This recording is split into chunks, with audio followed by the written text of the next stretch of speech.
Good morning. Buenos dias.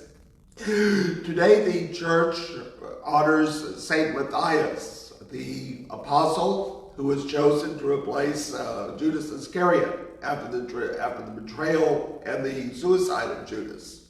Hoy la iglesia celebra San Matías, el apóstol que fue escogido después de la traición y suicidio de San Judas, o de Judas Iscariote, o no santo. So the church is looking at the reading from the first chapter of Acts, which Peter stood up and he gives leadership to the early community, and he calls the apostles together, and he says that someone must be chosen to replace Judas so that the 12 could be complete. It's very important that there be 12 apostles to represent the 12 tribes of Israel, that the church is the new Israel. Después de la muerte de Judas, de Judas Iscariote, San Pedro da liderazgo al grupo de los cristianos ancianos y dice a los apóstoles que deben escoger otro miembro de los 12 que representa el nuevo Israel, y por eso tenía una oración para ver a azar una decisión que hace el Espíritu Santo. They have a drawing a lot so that God can give them the indication of who it would be. But Peter says that the candidates should be from among those who have followed Jesus throughout his ministry and are witnesses to the resurrection. San Pedro dice que los candidatos deben ser hombres que han sido testigos de la resurrección, se han acompañado a Cristo por su ministerio. So they proposed two. There was Joseph, called Barsabbas, who was also known as Justus, and Matthias. And then they prayed that the Lord would show them who it was to be, and the lot fell to Matthias, and he was counted among the apostles.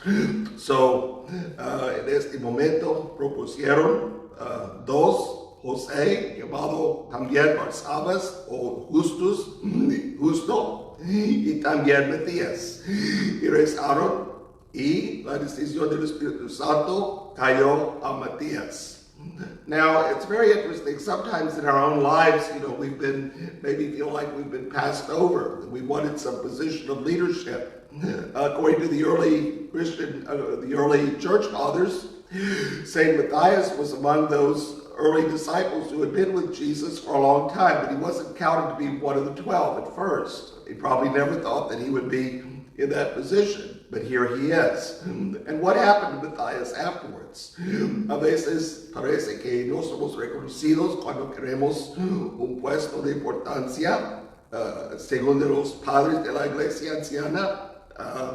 San Matías acompañó a Cristo desde el principio, pero no fue primero escogido como apóstol, pero después fue escogido como apóstol.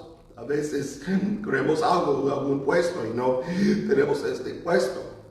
O no queremos una responsabilidad, pero se cae en nosotros cumplir una cierta responsabilidad o liderazgo.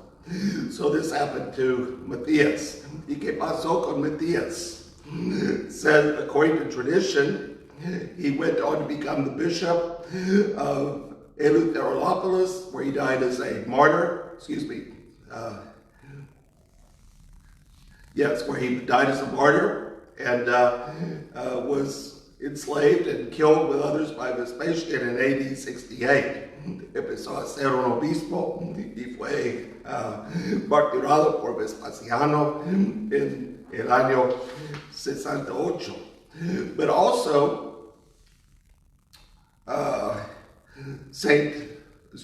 was Saint Justus. Okay, Justus also became a great saint and a bishop and a martyr. It was, I'm looking at my notes wrong here, and I can't do this recording over, but anyway, so Matthias ministered in Judea and went to Cappadocia in central Turkey, where he was martyred. Justus later on went to be bishop of Heliopolis and was martyred as well. Los dos hombres llegaron a ser obispos y gran líderes en la iglesia. Aunque Justus no era miembro de los apóstoles, es un santo. So everyone is important. Everyone has their own role of leadership. And we're called today to think about how God is looking to use us. Hoy mismo sabemos que cada persona es importante, sea Matthias, sea Justo, sea nosotros. Hay que pensar en dónde Dios quiere que nos sirva, y que sirvamos y hacer lo que es la voluntad de Dios. May the Lord bless you on this beautiful day. May He give you His peace and His strength. Que el Señor les bendiga en este día hermoso, les dé su paz y su fuerza.